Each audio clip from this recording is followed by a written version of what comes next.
2차 세계대전이 끝난 후 얼마 지나지 않아서 미국과 유럽에서는 한 여론조사가 있었습니다. 그 조사 중에 이런 질문을 했습니다. 당신은 이 땅에 살면서 가장 소원하는 것이 무엇입니까? 여러 가지 소원이 있겠지만 그 중에서 제1의 소원이 무엇입니까? 그렇게 물었는데 압도적으로 엄청난 사람들이 답을 하기를 평화입니다. 그래서 전쟁이 끝난 후라 더 그렇겠지만은 전쟁의 참상과 그 피해를 이렇게 겪으면서 이 땅에 정말 평화가 도래했으면 좋겠다. 그렇지만 사람들은 그렇게 평화를 열망하고 있지만은 사람들은 평화가 아닌 전쟁을 선택할 때도 많고 화해가 아닌 분열을 또 선택할 때도 많고 사랑이 아닌 미움을 선택하고 용서가 아닌 분노와 복수로 가득 차서 세상 어디를 가도 더 이상 평화를 찾아보기 참 힘든 시대가 되어가고 있습니다. 우리가 믿고 섬기는 하나님은 평화의 하나님이십니다. 또한 평화의 복을 주시는 하나님이십니다. 평화의 왕이 되십니다. 예수님께서는 이제 이 땅에 무엇 때문에 오셨는가? 평화를 주시기 위해서 친히 하늘 보좌를 버리시고 사람의 모습을 입고 오셨습니다. 예수님께서는 평화를 주시기 위해서 친히 십자가의 고난과 죽음을 달게 받으셨습니다. 예수님께서는 온 인류의 평화와 소망을 주시기 위해서 무덤 가운데서 사흘 만에 다시 살아나셨습니다. 인류 역사상 가장 완벽한 평화의 실천자는 예수 그리스도십니다. 예수 그리스도의 십자가의 대속의 사역이 하나님과 인간관계, 사람과 사람 사이의 관계를 회복시켜 주신 것입니다. 오늘 함께 봉독한 말씀은 화평하게 하는 자는 복이 있나니 저희가 하나님의 아들이라 일컬음을 받을 것이며, 우리는 이 말씀 속에서 두 가지, 첫째는 하나님과 나와의 바른 관계가 주어질 때 참된 평화가 우리에게 있게 된다고 하는 것.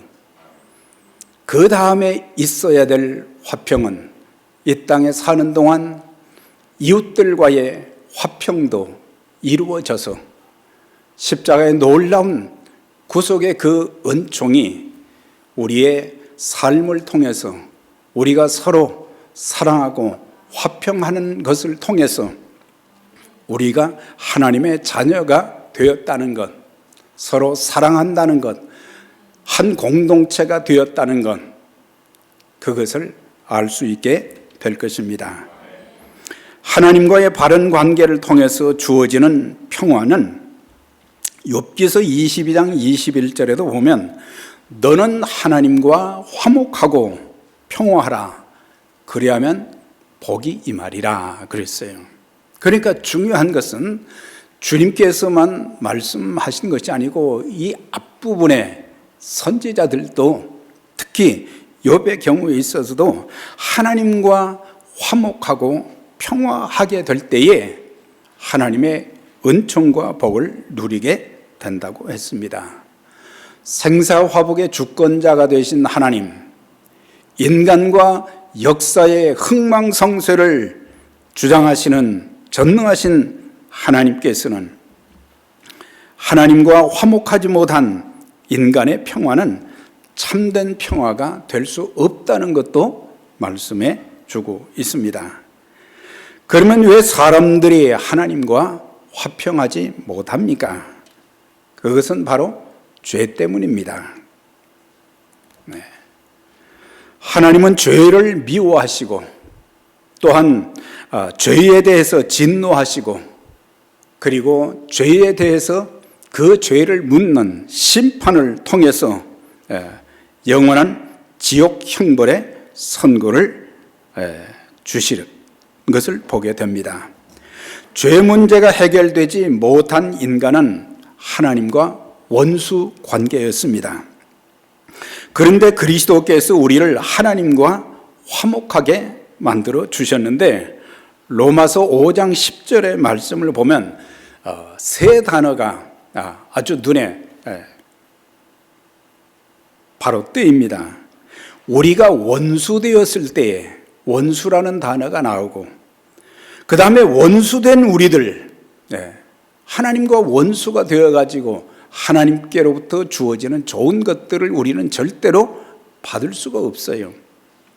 그런데 원수된 것을 화목하게 하기 위해서 그의 아들의 죽으심으로 말미암아 그의 아들 예수 그리스도의 십자가의 고난받으심과 죽으심을 통해서 하나님과 원수된 관계가 어떻게 되어지느냐? 하나님과 화목하게 되었다 그랬어요. 그러니까는 과거 우리가 예수 그리스도를 믿기 전에 우리의 모습이 어땠습니까? 허물과 죄로 죽은 자요, 세상 풍조를 따르고 공중의 권세 잡은 자를 이제 마귀를 따랐고 육체와 마음이 원하는 대로 행하는 진노의 자녀들이었는데 예수 그리스도께서 우리 죄를 대신하여 십자가의 죽으심으로 말미암아 하나님과 평화할 수 있는 길을 열어주신 것입니다. 이사야 53장 5절과 6절에 보면은 하나님과 화평하게 만들어 주시기 위해서 그리스도께서 구체적으로 이제 겪으신 그 십자가의 고난을 이렇게 표현하고 있습니다. 그가 찔림은 우리의 허물을 인하며 그가 상함은 우리의 죄악을 인함이라. 그가 징계를 받음으로 우리가 평화를 누리게 되었고 그가 채찍에 맞음으로 인해서 또한 우리가 이제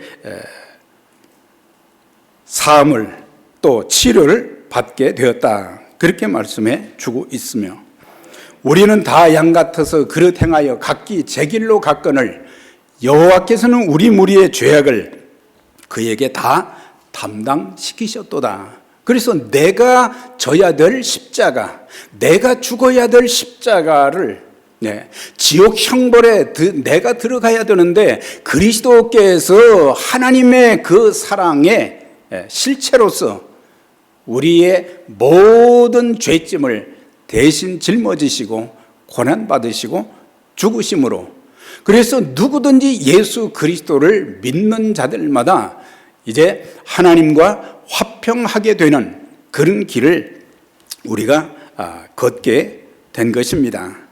그러면 우리가 어떻게 해야 하나님과 화평하는 자가 될 수 있겠습니까? 로마서 5장 1절의 말씀에 그러므로 우리가 믿음으로 의롭다 하심을 얻었은즉 우리 주 예수 그리스도로 말미암아 하나님으로 더불어 화평을 누리자 그랬어요.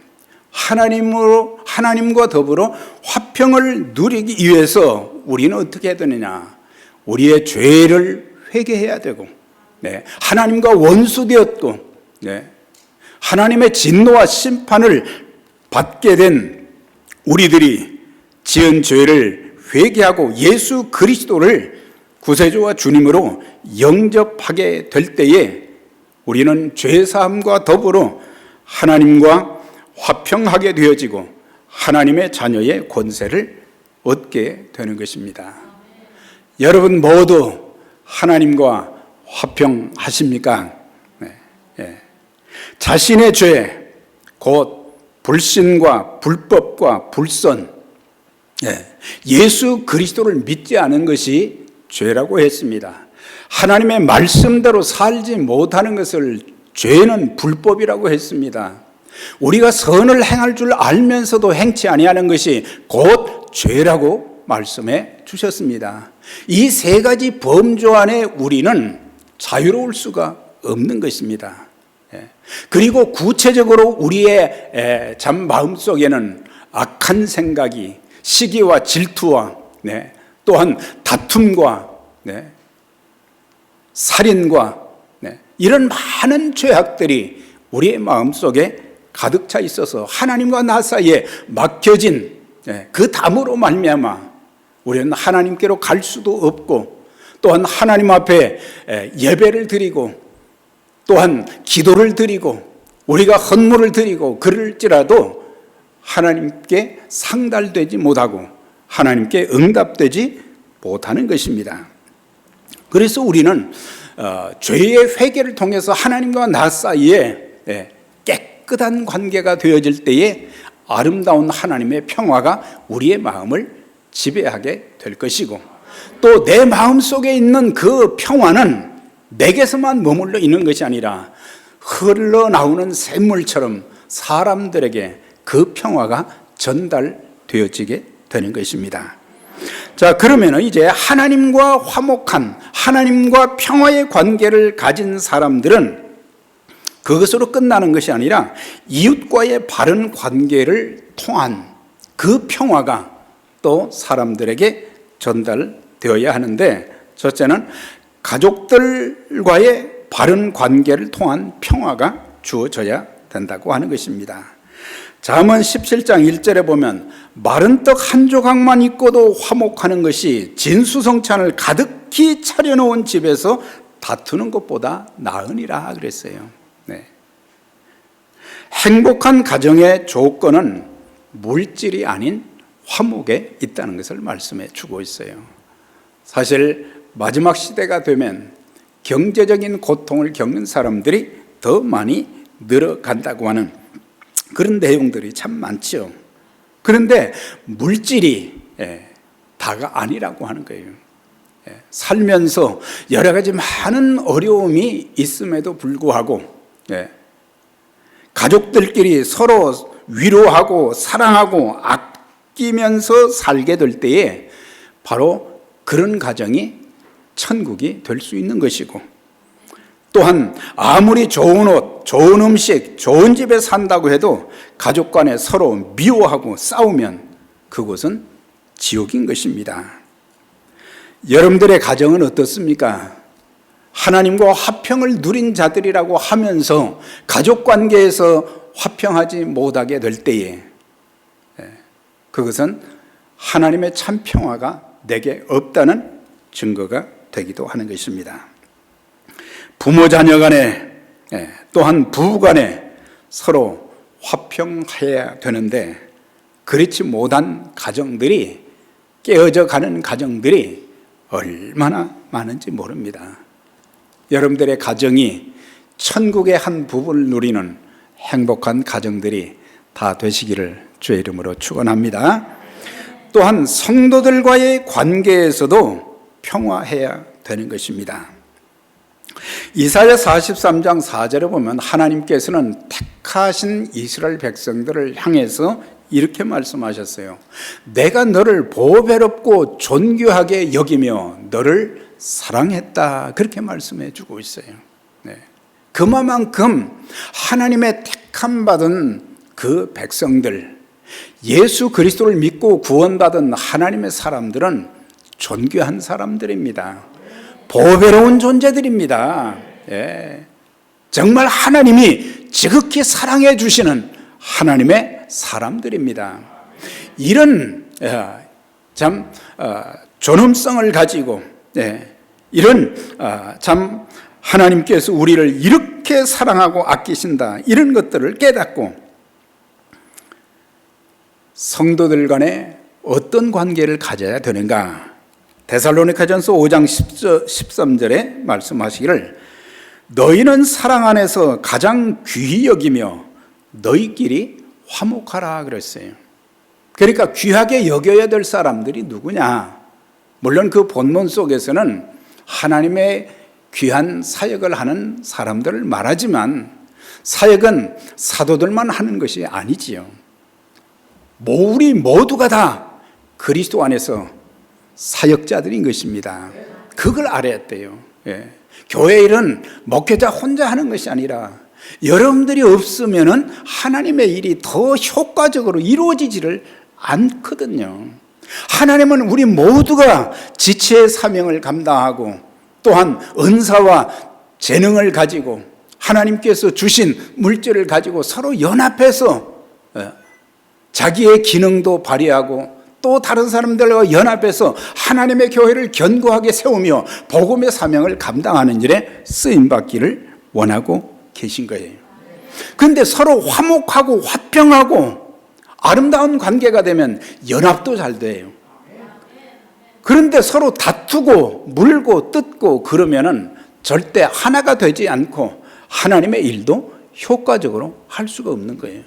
하나님께서는 우리를 통해서 놀라운 일을 행하시기를 원하시는데 나로 인해서 하나님의 일이 많이 이루어지지 못한다면 참 그게 안타까운 거거든요. 그래서 저는 기도할 때마다 하나님, 목회자가 되어가지고 교회 성장에 걸림돌 되지 않게 해주세요. 아이러니하지요.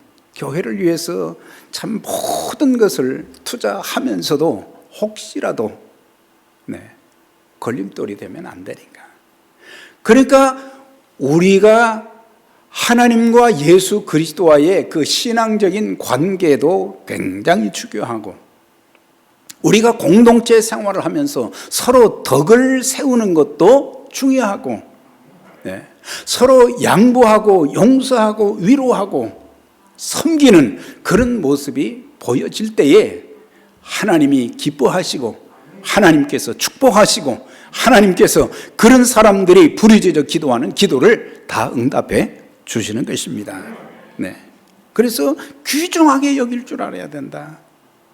한 분 한 분이 얼마나 귀중한 존재들인지 하나님이 귀중하게 여기셨는데 우리는 하나님이 그렇게 보배롭고 존귀한 자들이다.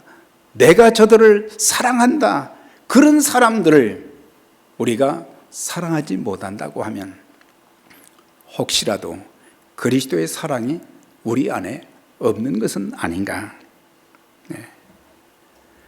고린도전서 1장 10절에도 보면 형제들아 내가 예수 그리스도의 이름으로 너희를 권하노니 너희 가운데 분쟁이 없이 같은 마음과 같은 뜻으로 온전히 합하라. 고린도 교회는 바울파, 아볼로파, 게바파, 예수파 파당이 많았어요.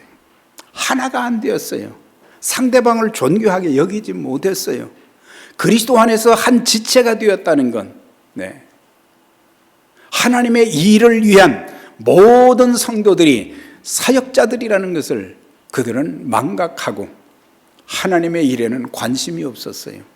파당을 만드는 것. 그래서 온전히 합하라. 다툼이 없을 때 하나 될 수 있는 거잖아요. 다툼이 있으면 절대 하나가 될 수 없어요. 그리스도의 몸된 교회도 평화의 공동체가 되어야지 분열과 다툼의 공동체가 되어서는 되지 않습니다. 평화의 하나님, 평화의 주님을 믿고 섬기는 아름다움이 우리 교회에 주님 오시는 날까지 계속 나타나지는 평화로운 공동체가 되어서 하나님의 귀한 일에 연합해서 아름답게 쓰임받는 역사가 있기를 바랍니다. 철로역정의 저자 존 버녀는 그가 이제 참 설교한다는 그 이유 때문에 십수년을 감옥 생활도 하고 그랬지만은 그가 사역을 할 때 가장 마음 아픈 것이 한 가지가 있었어요. 그리스도인들끼리 서로 화평하지 못한 관계를 볼 때마다 늘 가슴 아파하면서 이런 말을 했다고 합니다. 이해할 수 없는 것이 하나 있다. 마귀와 더불어 대적해야 될 성도들이 화평하지 못하고 자기들끼리 서로 싸우고 있다. 우리는 마귀와 더불어 영적 싸움을 통해서 승리해야 되고, 하나님의 거룩한 일을 위해서는 서로 사랑하고 연합하고 세워주면서 하나님의 일에 우리가 쓰임 받아야 될 것입니다. 네. 또한 모든 사람들과 더불어 평화해야 되는 것입니다. 그래서 하나님과 화평하게 된 사람들은 가족들과도 화평이 이루어져야 되고, 성도들끼리도 화평이 이루어져야 되고, 그리고 그 외에 나를 만나는 모든 사람들과 막힌 담이 있으면 안 되는 거예요. 네. 사람들이 그 막힌 담을 그대로 두고 하나님 앞에 예배하며 기도하고 있다고 하는 사실이에요. 네. 우리가 주님을 찬양하는 것도 마찬가지죠. 우리가 찬양하는 것도 하나님과 나 사이에 막힌 것이 없이 드리는 찬양이야말로 하나님의 보좌를 움직이는 그런 역사가 있게 되어지고 하나님의 영광을 받으시게 될 것입니다. 로마서 12장 18절입니다. 할 수 있거든 너희로서는 모든 사람으로 더불어 평화하라. 모든 사람이라고 했어요. 믿는 사람이든지 믿지 아니하는 사람인지, 네. 나와 원수 관계가 된 자들이 있다고 하면은 화해해야 된다 이 말이에요. 네.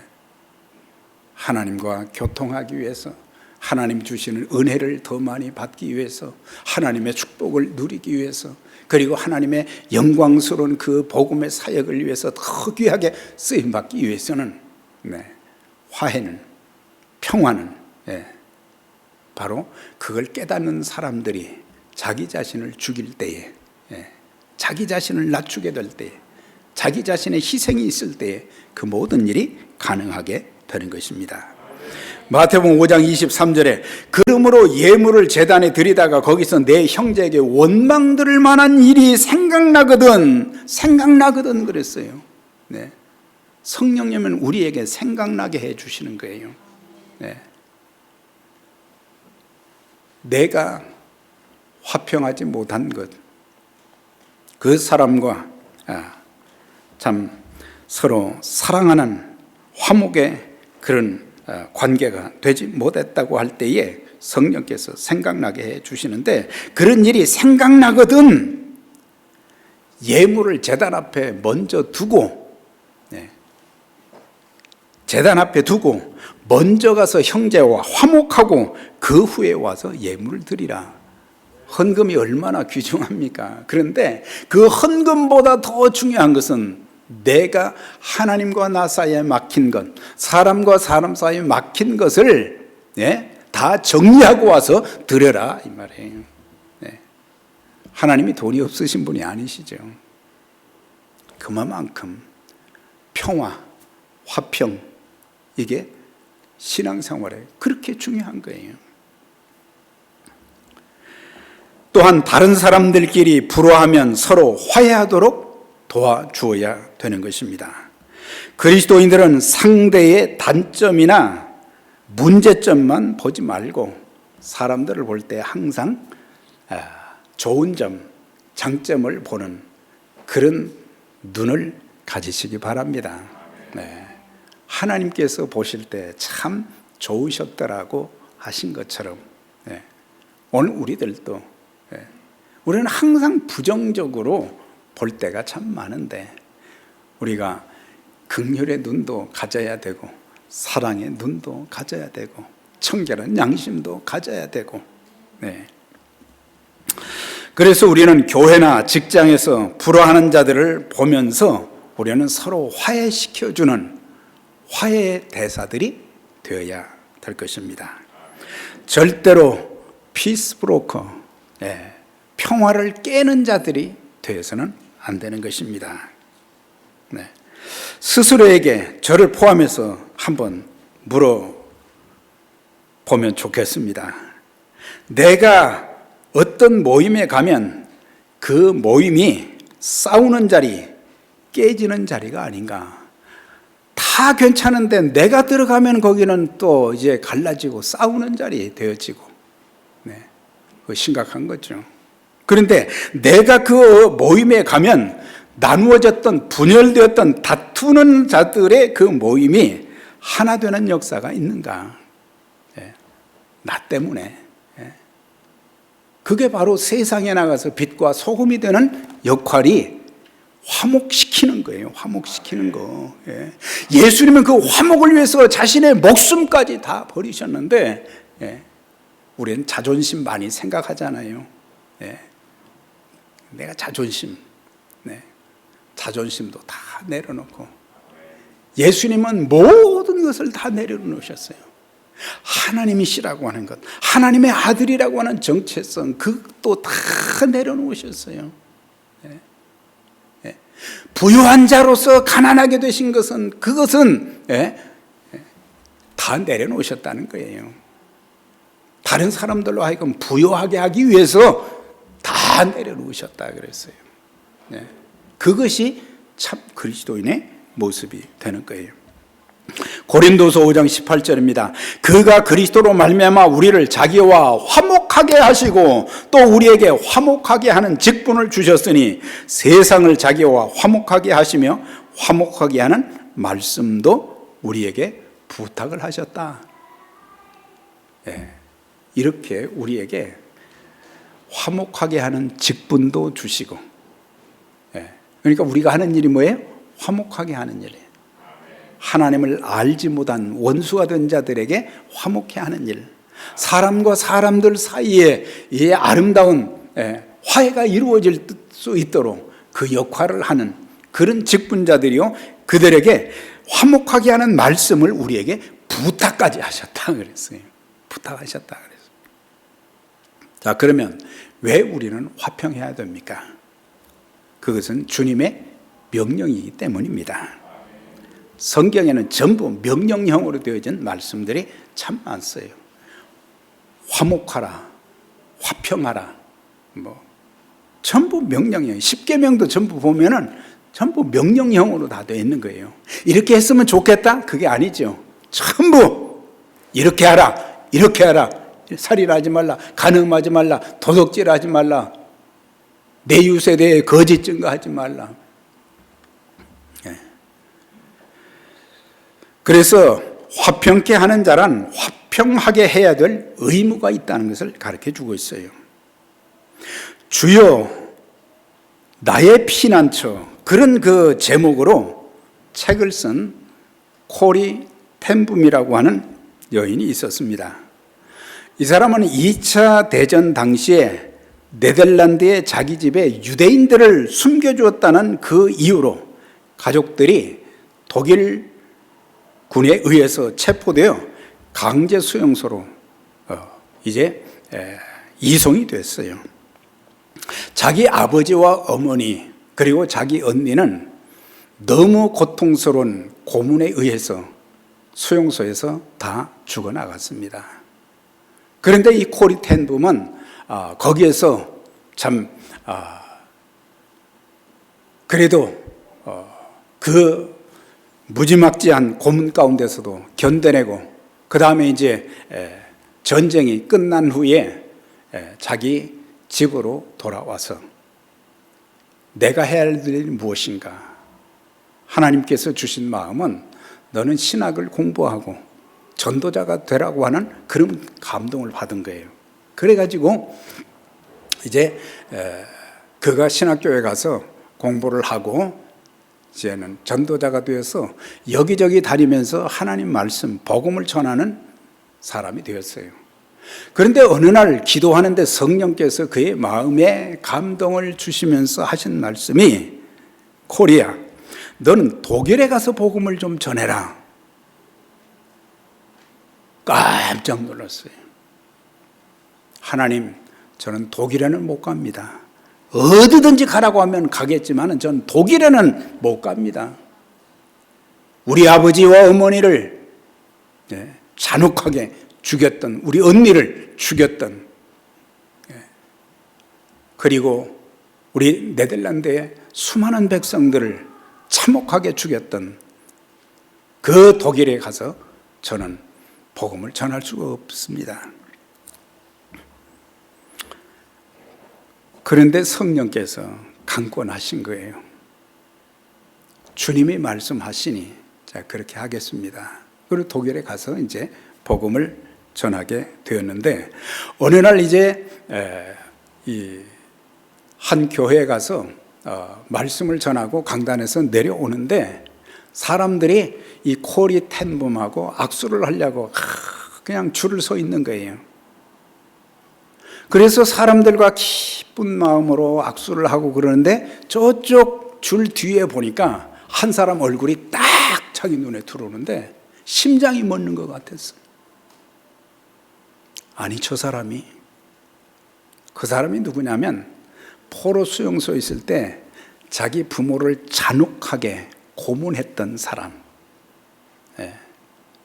짐승처럼 잔혹하게 사람 죽이기를 그냥 밥 먹듯 하는 그 사람이 거기에 줄에 서 있는 거예요. 심장이 멎는 것 같고 하나님 입이 딱 다물어진 거예요. 이제 점점 줄이 짧아지고 그러는데 손을 내밀고 서로 악수를 해야 되는데 악수를 할 수가 없는 거예요. 주님께서 말씀하십니다. 십자가에서 나를 못 박고 죽인 자들을 내가 용서하지 않았느냐? 너도 용서해라. 너도 용서해라.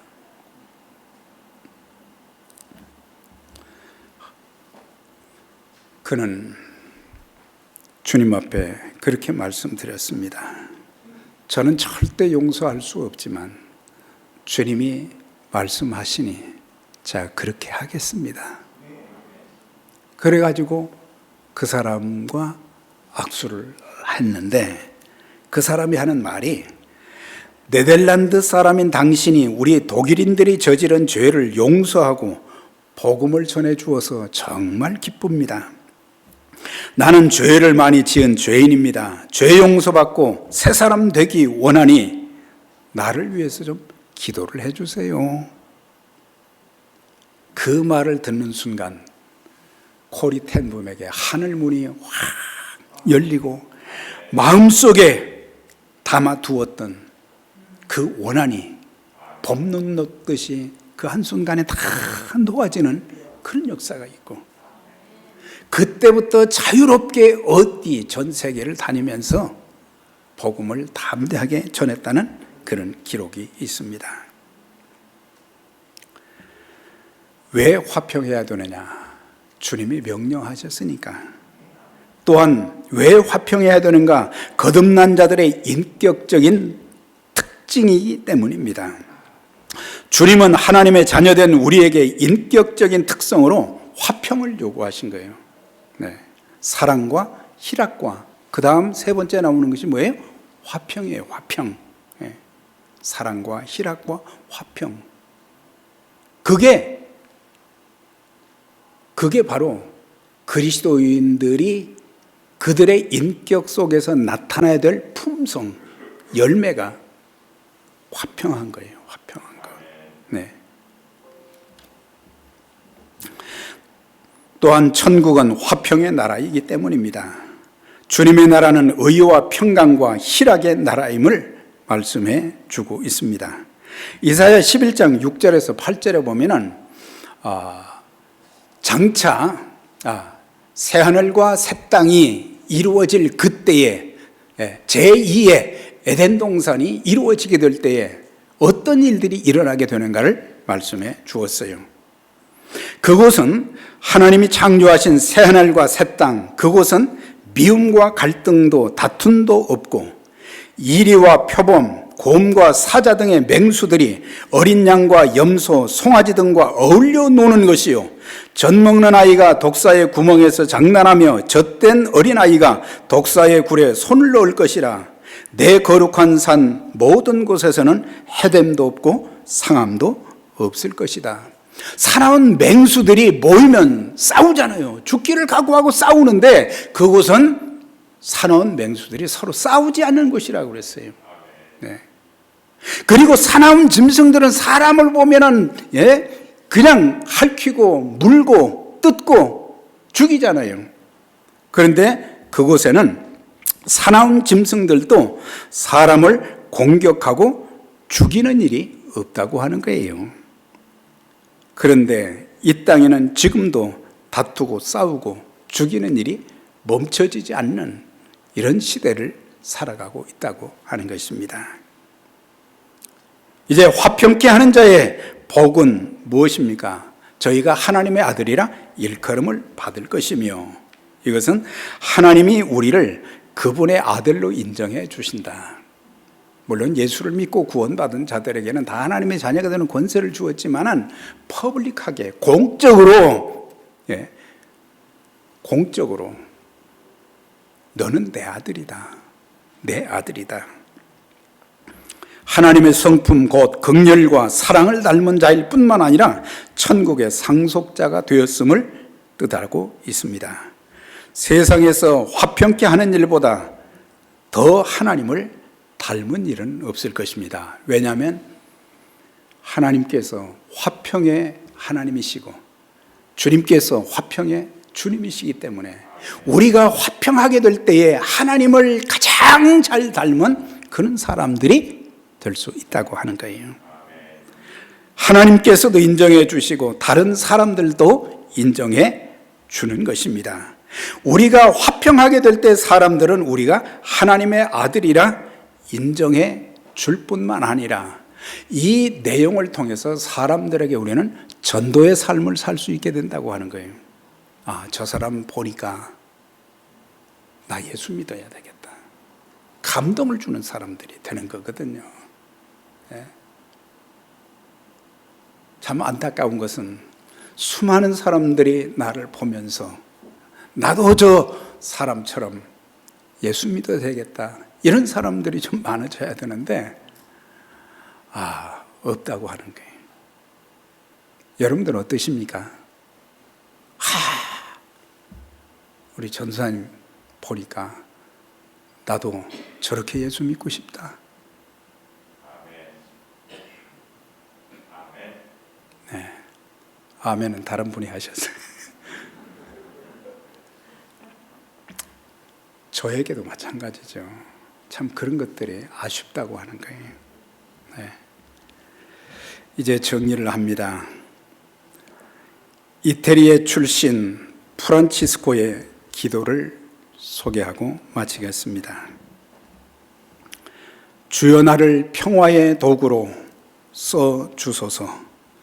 미움이 있는 곳에 사랑을, 다툼이 있는 곳에 용서를, 분열이 있는 곳에 일치를, 의혹이 있는 곳에 믿음을 심게 하소서. 그릇됨이 있는 곳에 진리를, 절망이 있는 곳에 희망을, 슬픔이 있는 곳에 기쁨을, 위로받기보다는 위로하고 이해받기보다는 이해하며 사랑받기보다는 사랑하게 하여 주옵소서. 우리는 줌으로써 받고 용서함으로 용서받으며 자기를 바라고 죽음으로써 영생을 얻기 때문입니다. 우리 모두 그리스도의 십자가를 통해서 하나님과도 화평하고 가족들과 성도들과 세상 모든 사람들과 화평하면서 십자가의 복음을 전하는 십자가의 군병들로 귀하게 쓰임받는 아름다운 신앙 여정이 다 되시기를 주의 이름으로 축원합니다. 하나님 아버지 감사합니다. 오늘 저희들 이제 팔복의 7번째가 된 화평케 하는 자는 복이 있다고 하나님의 아들이라 일컬음을 받는다는 그런 말씀을 주셨습니다. 우리 모두 십자가를 통해서 하나님과 화평하고 가족들과도 또한 성도들과도 또한 모든 만나는 사람들과도 화평하게 해 주시고 화목의 직분을 가지고 화목의 말씀을 전하는 도구로서 우리 모두 아름답게 쓰임받게 해 주셔서 우리 모두가 그리스도 안에서 하나 된 모습으로 하나님의 교회를 든든하게 세우고 또한 세상 떠난 날까지 화목의 복음을 전하는 하나님 나라 확장에 귀하게 쓰임받는 우리 모두와 에베네셀 선교교회가 되게 해 주옵소서. 예수님 이름으로 기도드리옵나이다. 아멘.